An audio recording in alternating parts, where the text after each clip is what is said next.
This is a series on the women in the New Testament church. Why are we taking time to dive into this? Because this is a real transition from, the worship that we've experienced here. This is now kind of like transitioning to teaching about the Word of God. There is a reason for teaching about this subject. And one of the primary reasons that caused me to say, I think it would be good for us to think through the role of women in our churches is that we here at Grace Point Church, we have a descriptor or a phrase that captures a bigger idea, and that phrase is every member in ministry. And the idea is that we are a flat church. We work to enable all of the members to be engaged in ministry and to not have a hierarchy where only a few are the ones who not only preach and teach, but do the ministry. That is a system that wears out the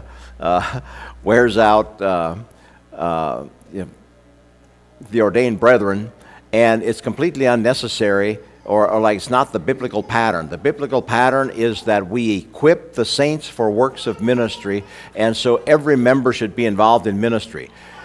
In our circles, it has often been let's say the role of women has been kind of de-emphasized. And I've noticed that even, and I think this comes as a response. So in the, I'm 67 years old now, so I have, I remember the 60s and all of the change that has taken place since then, and the rise of the feminist movement. And it almost, I would suggest that the active role of women in our churches has lessened in a reaction to the feminist movement. And so this is an effort to course correct and center on, well, what does the Bible say, and then let that guide how the role of women in the church. So the first session was on kind of an introduction, and we talked about all the different women that are mentioned in the New Testament. And then part two, I would sum up by saying that in the ancient world, the role of women was often a subservient role with very little influence, and women were actually often treated as chattel. And so Christianity changed that. And Jesus, by his interaction with women that's recorded in the Gospels, and by his teaching, brought about a big change. The Apostle Paul in his writings, and the other apostles in their writings and their practices, they lived out, they fleshed out in our fellowship the fact that we are all priests and we all interact with God. And so, yes, there are distinct roles for the genders, but everyone is equal before God, and all should be engaged in ministry. That, and then there's also that much of the ministry that the sisters in our congregations do goes unacknowledged. And so this is also an effort to kind of acknowledge and validate ministry. Okay, and then part three was, and then we had asked, well, are there any questions that you would like to be addressed? And there were three of those questions that were given. Part three addressed the question of, what's this about women keeping silent in the church? And does that mean don't make a sound? And so we covered that subject, and I would sum it up by saying that there are certain kinds of teaching that women were not to do because of their gender, but at the same time, that doesn't mean women should not be contributing in the church. There are many ways in which women should be contributing in the church and in the services. So, the other two questions were, what about deaconess? Okay, hard to get my tongue around the deaconesses. Okay, but generally this morning I'll use it in the singular. The deaconess and widows. That was the other question. What about widows? There seems to be, as you read through the New Testament, in the church, in the epistles, there seems to be like this special role for widows. And so what I want to do this morning is to address both of these. And I will say that I initially said, well, probably this is running on too long. Let's combine these two. And then I more than I anticipated, the question of the deaconess and the role of widows converged in a way that I'll hope to get to then toward the end. So I want to begin with this passage in Psalm 68:5. The father of the fatherless and protector of widows is God in his holy habitation. So what I am suggesting here is that generally when we think about widows in the church, we tend to think that they are those who need care and draw from the resources of the church. And I want for us to think that there's actually there's a contribution that historically widows have made to the church. And this passage, I think, kind of illustrates this, that in a special way, that those who have no earthly fathers or husbands can truly understand, only those who have no earthly fathers or husbands can truly understand how God is their heavenly surrogate father. And so, like if I ask you, do you truly trust God? Do you depend on Him? You know, we are so self-sufficient that it's very, like, how do we measure if we really, do we know if we truly depend on Him? But the point here is that when you are bereft of your father, your earthly father, you, by your experience, gain a capacity for learning dependence that is a knowledge that is desperately needed by the rest of us in the church. And there's a contribution that widows make to the church in that way. Those who have learned to trust solely on their heavenly Father in the absence of an earthly father or husband have gained precious knowledge and hard experience that the rest of the church needs. In this sense, they are in a unique position to contribute to the church what true dependence really means. So that's the one aspect, and then I want to put these two alongside each other so you can see the parallelism in these two passages. This comes from James 1:27.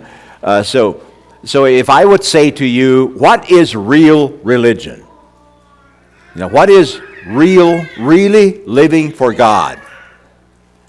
James said, religion that is pure and undefiled before God and the Father is this: to visit the orphans and the widows in their affliction, and to keep oneself unstained from the world. Now, most of us, and I think maybe because of our upbringing and so on, we would we would quickly say, well, real religion is to keep yourself unspotted from the world. And we probably kind of like de-emphasize visiting orphans and widows. Now,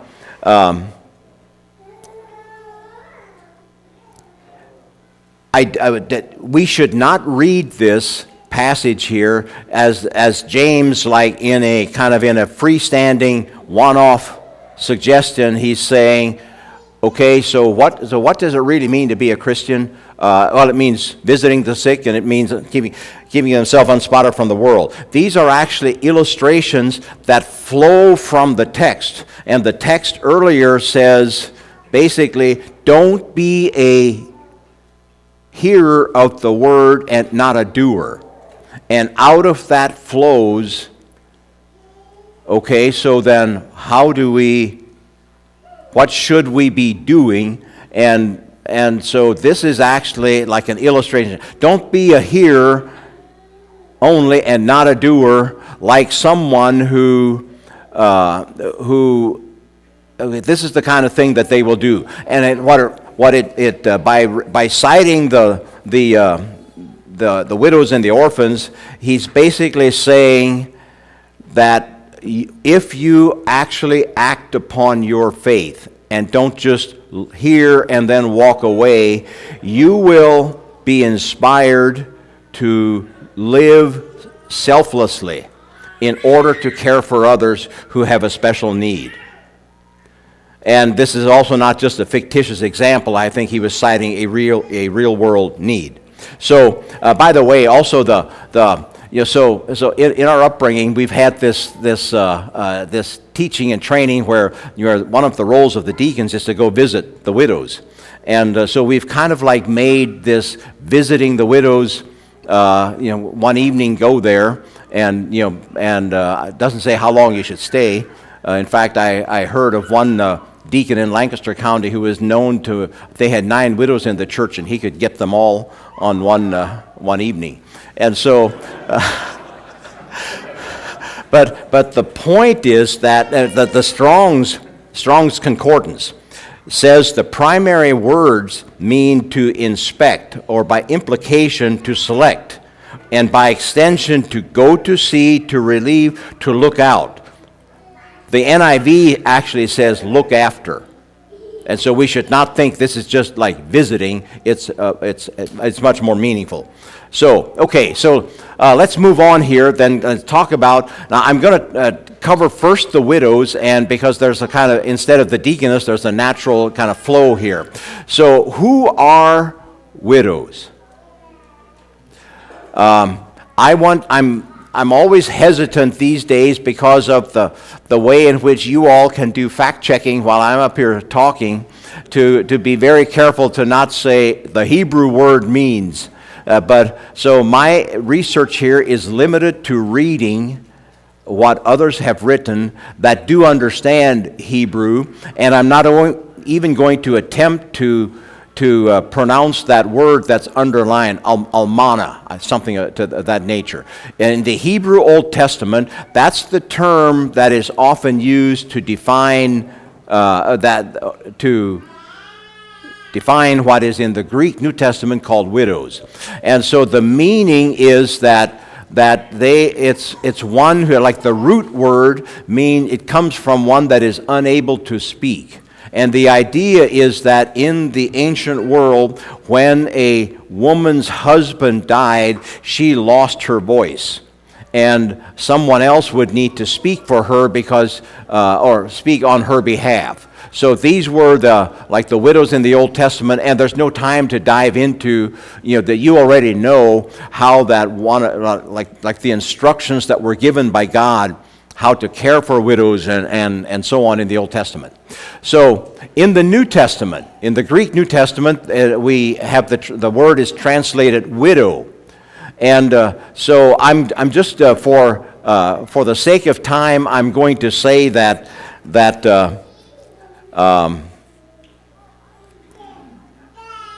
maybe the most straightforward translation would be to say a once married woman with no means of support is the meaning of that word widow as it's used in the New Testament. Okay, so the passage from which this teaching comes and from which we learn about the care of widows is in 1 Timothy 5. Now, I'll point out that 1 Timothy 3 is the passage that talks about the qualifications for a bishop or elder and for a deacon, and it says also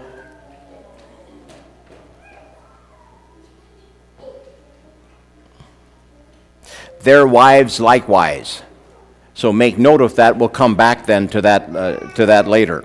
But then in chapter 5, so this is the Apostle Paul about AD 55, and he's writing a letter to Timothy, who is his young person that he's mentoring, and he sent him to Ephesus. Obviously, there were a number of widows in Ephesus, and there was some confusion about how the church ought to be caring for these widows. And so Paul writes these instructions, and so it's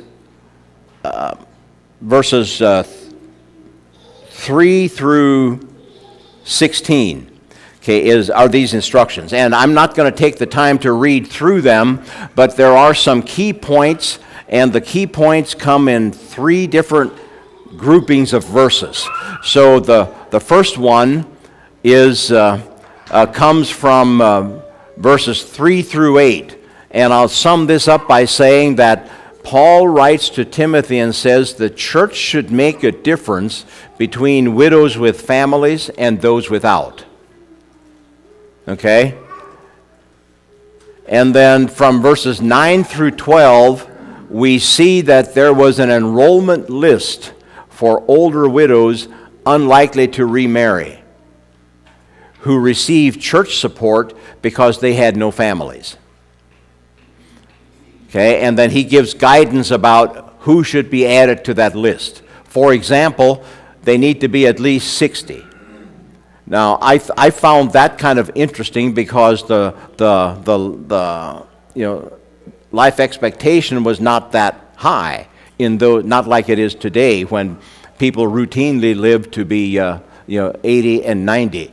So there was so that kind of left the question, well, why did they have to be that age? And well, it's explained then in verses 13 through 16, which is advice to younger widows to remarry. Now, for lack of time to delve into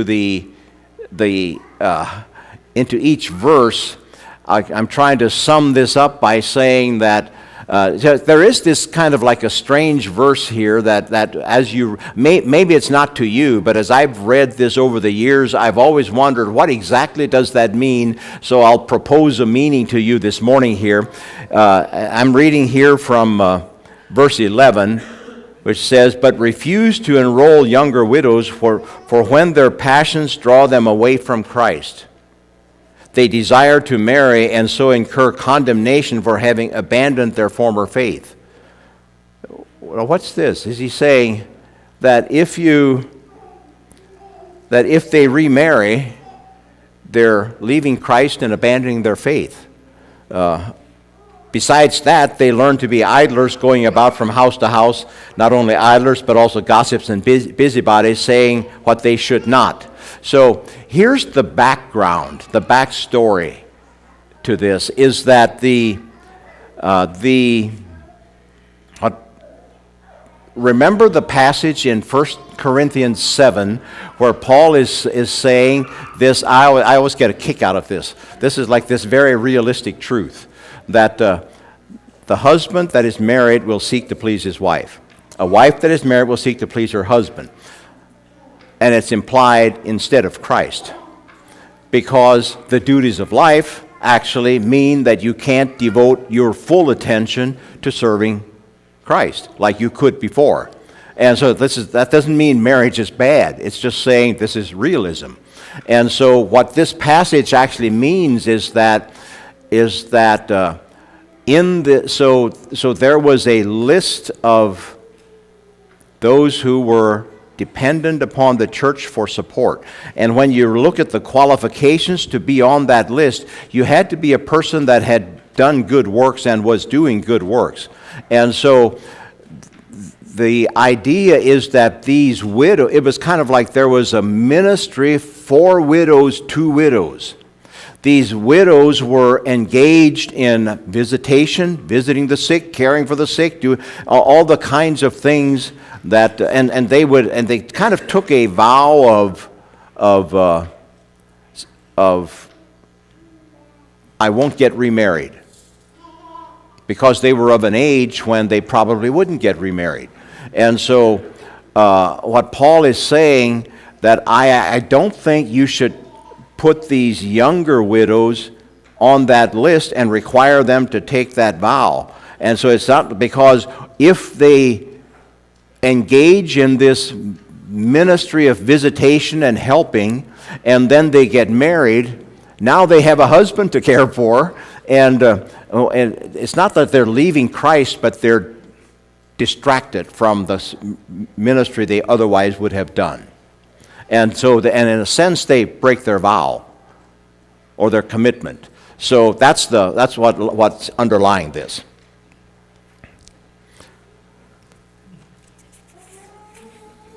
Or as I tried to sum this up, not diluted by the distraction of marriage and family.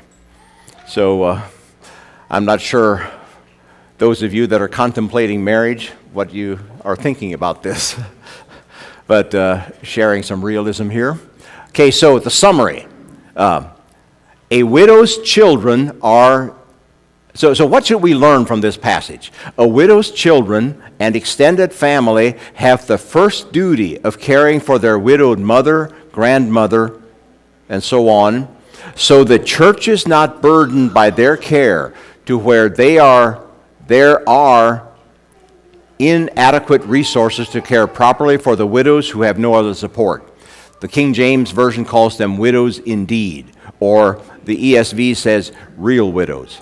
So, and I think that this is maybe a teaching that we've kind of gotten maybe that could stand some strengthening among us, that the primary duty to care for your widowed mother or grandmother falls on the male members of the extended family. And it's so that the resources that should be used to those who really are dependent are not diverted to care for those who would have someone to support them. Is this important? Listen to verse 8. But if anyone does not provide for his relatives, and especially for members of his household, he has denied the faith and is worse than an unbeliever. His point is that unbelievers actually do this. And so if believers, just because the church is there, shirk their duties, they're worse than the unbelievers. Okay, so let's go on then. So transition now to what is the work and the role of a deaconess. Well, we've already talked about how this is where I want to, like I said, that I found some overlap, where the ministry of widows to widows. So and by the way, there is I'm not just kind of like making this up as I go here. There is, at the same time, I don't want to bore you with overmuch information, but I was reading from Deaconess in the A Dictionary of Early Christian Beliefs by David Berceau. And he references a document that if you Google, you'll find this document. It's called the Apostolic Constitution, and constitutions, it's plural. And there are different versions, but the one at 390 is the one that's referenced here, where he says, ordain also a deaconess who is faithful and holy for the ministrations towards women that sometimes the bishop cannot send someone who is a man on account of unbelievers. So they were special assistants to male elders and deacons to minister to women when it was improper for men to minister because of impropriety or appearance, or like public appearance. So now, is there a biblical basis for ordaining a deacon? I want to take the rest of the time here to talk about this. And I will say much more could be said about this to kind of like lay a framework for it, but is there a biblical basis then for ordaining a deaconess? So when you look to the Scripture, it revolves around, was Phoebe a deaconess? She is referred to in Romans 16 in chapter 1. Romans 16 verse 1.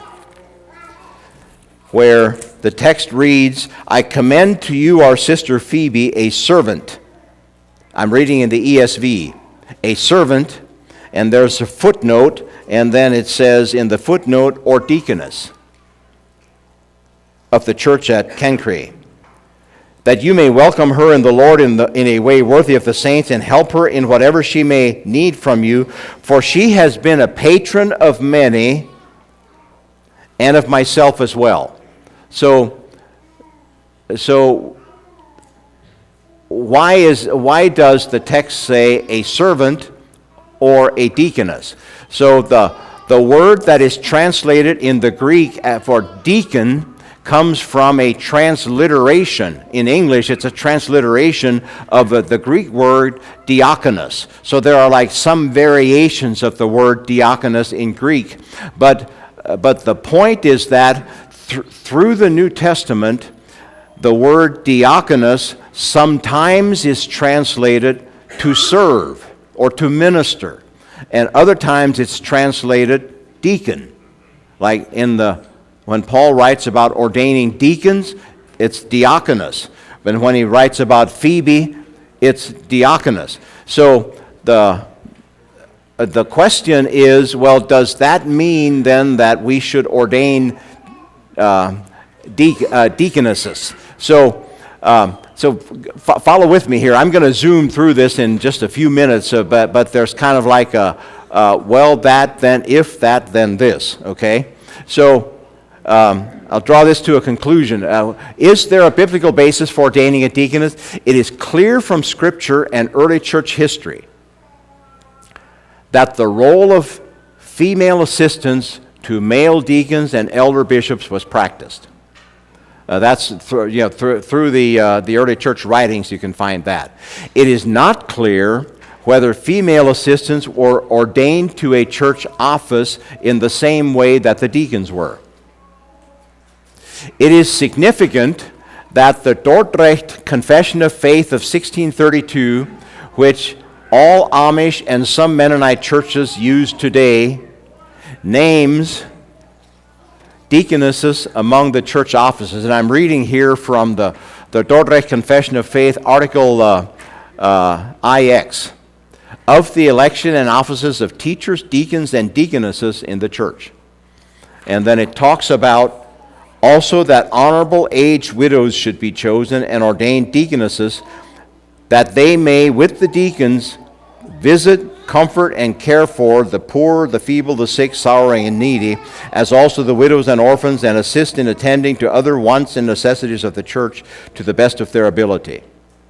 So there was obviously this practice among the Anabaptists in the 16th and 17th centuries. However, it is neither prescribed nor forbidden in the New Testament to ordain deaconesses. It seems from the biblical and historical record that need and convention should determine church practice. So, here's the last slide, and here's how I try to make it personal. Should Grace Point Church ordain or not ordain a deaconess? Grace Point should acknowledge that there are sisters in the church that have been granted by God the gift of serving, and encourage them in this role. If it becomes apparent that, one, the church has situations where it is inappropriate for men to minister to women's needs, and two, there is a qualified sister who has the gift of serving, then three, the church would be on solid footing to formally ordain her to the office of a deaconess. At the same time, Grace Point does not have a compelling reason to ordain a deaconess just so we have one. Grace Point does heartily endorse sisters among us with the gift of serving to exercise their gifts informally in the church for the glory of God. So,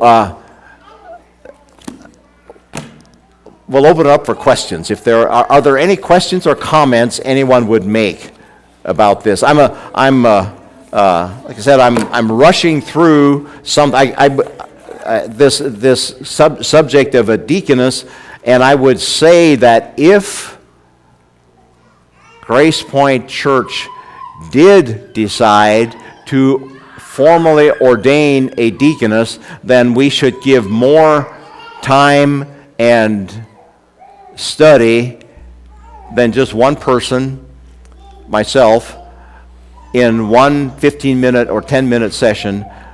We should look into it much more deeply, but I hope that this has given us an overview to say that, to demonstrate that from the New Testament, the time in the New Testament church, and through the formation of the Anabaptist churches, there were sisters who were called to a special office of ministry, and it could be formal or could be informal. So, okay, so. Quick question. You were going to touch on the ordination of men and their wives. You didn't come back to that. Oh, okay, yes. So here's the point. By the way, to those of us that have been called to the ministry, 1 Timothy 3 is like top of mind, and I'm not sure if you read through that much or not, but it's where the qualifications are given. So if you think about in the sequence here, Paul says these are the kind of men that should be called to be elders, or bishop. In Titus, it used the term bishop. And then it talks about, but he doesn't mention their wives. And then he talks about, and for the deacons, and it's very similar, but not exactly alike, the list of qualifications. And then he says, and their wives. Does that mean the deacons' wives? Or does that mean, the Greek word is a word that can mean women, and it can mean wives. It depends on the context. So you could also read that to say, and the women that are ordained, which means that right in the sequence of ordained elders, ordained deacons, there would be ordained deaconesses. So that is you could read it that way. Or does that mean the deacons' wives? The English rendering kind of makes us think, yeah, that's what it means. But when you look into the structure of that passage, there are other possibilities. So I'm standing up here kind of not giving you yes, like surefire answers here. I'm more saying let's be careful how we read the assumptions we have drawn from the English reading, from reading our English versions, may have some more possibilities than we have given it over time. Do you have any comment there? I'm blessed with your study, and I kind of lean towards the deaconesses in that passage. The wives just seems awkwardly placed. It seems to be more deaconesses to me, but Yeah, I'm blessed with your own study. But by the way, maybe I should, I'll take a minute to add this, because there's kind of like this, it could be, or this implication that, that widows and the deaconesses, that they better be careful with their words, because they can go around and so there is actually a basis for that, in that if you think about when a deaconess or a widow who was called to do this would go from house to house